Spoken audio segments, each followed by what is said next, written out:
90% of my job is reading on-screen prompts for people because they saw words and gave up. By user Fussy of minus 7691. Kid brings me his laptop, saying he's trying to launch a program, but a pop-up keeps blocking it. I take a look. The pop-up says this program cannot launch while other program is running. Close other program and try again. I ask Kid, what happened when you tried that? He gets embarrassed and says, oh, I didn't. So I have him close the other program and try again. Magically, the problem goes away. A woman comes over and says she's trying to log into her desktop, but it's not working. I walk over and take a look, having her type in her username and password. She does so, and a pop-up says password must be changed. Click continue to change password. She says, see, this keeps happening, I don't know what to do.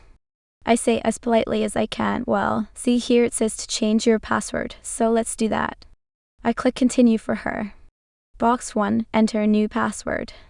Box 2, confirm new password. She is confused by the two boxes. What do? I had to point to each sentence before she would read them. A girl comes over and says the printer won't release her job. I walk over to look at it. She enters her password and the queue opens, displaying her print job. Then she stands there. See? It won't do anything. I click the button that says print. Her job releases. She is embarrassed. Please just read. Please read things on your screen before freaking out. Offline means unavailable. What country? Over Microsoft Teams. Other departments team leader, vendor has advised they need to update application and has asked us to take a full backup of the server. Me, all good. I can take a full backup, but this will mean taking the server and hence application offline for up to an hour, so let's arrange this for after hours. Other departments team leader, no, vendor will charge us heavily for after hours. Can we do it at 12 p.m. tomorrow? Me, sure, I've scheduled it in. Other departments team leader, thanks. The next day, 1:30 per me, hello, just a reminder I am shutting down server to take a backup of application at 12 p.m. so vendor can update it. Please ensure you're out application by this time. Radio silence. 1:55 per me, hello. Just a reminder I am shutting down server to take a backup of application at 12 p.m. so vendor can update it. Please ensure you are out application by this time. Radio silence. 2:0 p.m. I shut down the server and start taking a full backup.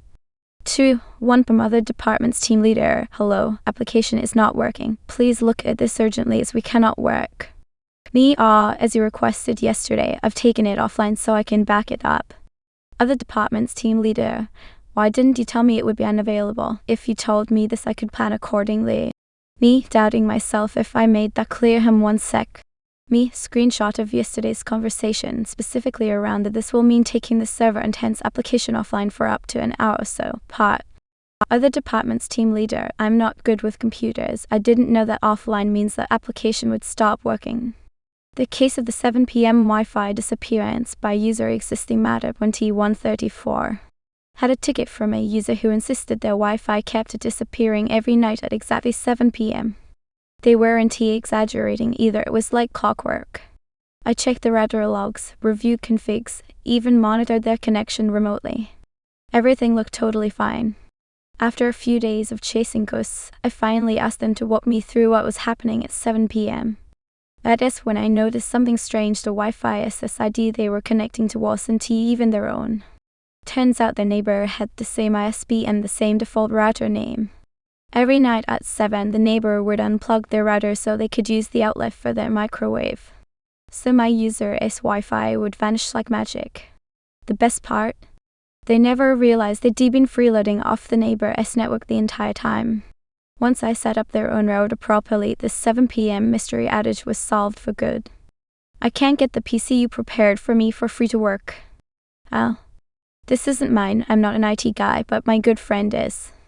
We carpooled for years and remain friends to this day, and he tells me lots of his tales of tech support and how infuriating it can be and how he sometimes hates people in general.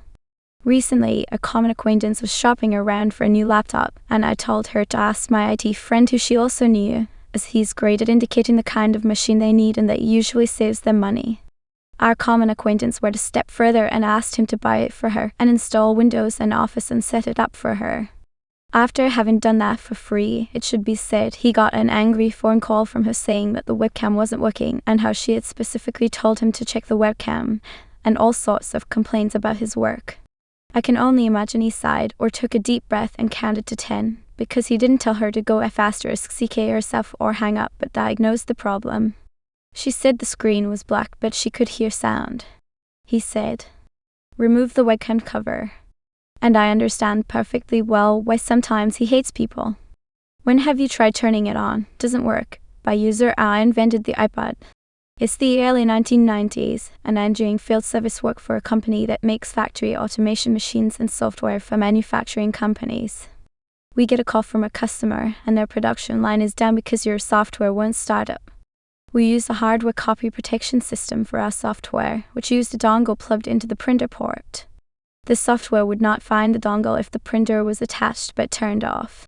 So that's what the message in red text on a black background with a flashing border around it says, "Software licensing key not found. Check that printer is turned on." So I asked the guy, "Have you checked that the printer is turned on?" "Of course I have. What kind of idiot do you think I am? You need to send someone down here now." Okay, well that someone is me, so I load up the company van with a new software key, a new computer, a copy of their custom version of the software, a new printer, every possible cable, all of the tools, and I get on the road. 2 hours later, I rock up to the factory, get checked in, issued earplugs, escorted through a maze of passages and dangerous machinery, and meet the machine operator. I point to the message on the screen, open up the printer cabinet, turn on the printer, point at the green power light, and restart the software, which works fine. Operator gives me a comical oops pantomime, then a thumbs up. I back out through the maze of passages, get to the van, and realize that I've locked the keys in it. So 2 more hours waiting for a co-worker to run the spare keys down to me.